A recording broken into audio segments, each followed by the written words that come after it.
Welcome back to the Lights Out podcast, bedtime stories for boys and girls around the world. Good evening, boys and girls. Are you ready for bed? Are you all snuggled up and ready for the Lights Out bedtime story? Well, you're in for a treat tonight with chapter 20 of Fing by David Williams.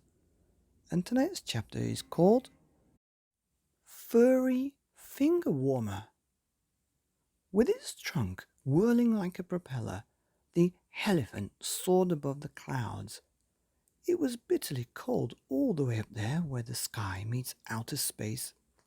Mr. Meek found himself covered in a light dusting of ice, like lolly fresh out of the freezer. He looked down at his finger. To his unsurprise, the Fing was still very much attached to it. Its one eye was blinking due to the cold. Despite the pain, which, as previously described, was indescribable, it was at least the one part of Mr. Meek's body that was not freezing. The Fing was a furry finger warmer. The only problem was that he couldn't take it off. Now, hundreds of miles from where it lived, the elephant was ready to take revenge and drop its load. In an instant, Mr. Meek's trousers became unhooked from the tusk. "Ah!" he screamed as he tumbled through the sky. "Whiz, hooby, hooby," cried the elephant.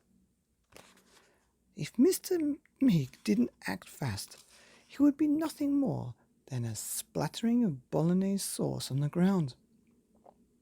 Oh, if only he had a parachute. Mr. Meek looked at the round furry thing still attached to his finger. Ding! He had an idea. An idea so utterly preposterous that it might just work. According to the Monsterpedia, things could vary dramatically in size. Sometimes they were as small as a marble, but other times the size of a hot air balloon. With this in mind, Mr. Meek was plummeting towards the ground. Whizz! He began blowing air into the other side of the thing as quickly as he could. Puff, puff, puff, puff. The thing's eye flickered. Whatever was the man doing? Just like a lilo, the creature began to inflate.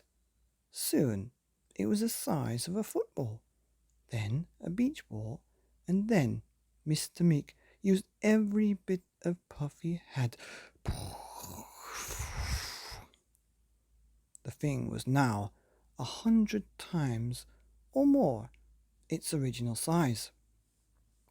Not only was it as big as a hot air balloon, it worked like one too. Now, instead of falling, Mr. Meek was floating up, up, and away. Swish! "I'm flying," he exclaimed. The end of chapter 20. The end of chapter 20. Furry Finger Warmer. David Williams, The Fing. Here on the Lights Out podcast. Bedtime stories for boys and girls and furry finger warmers around the world. Good night.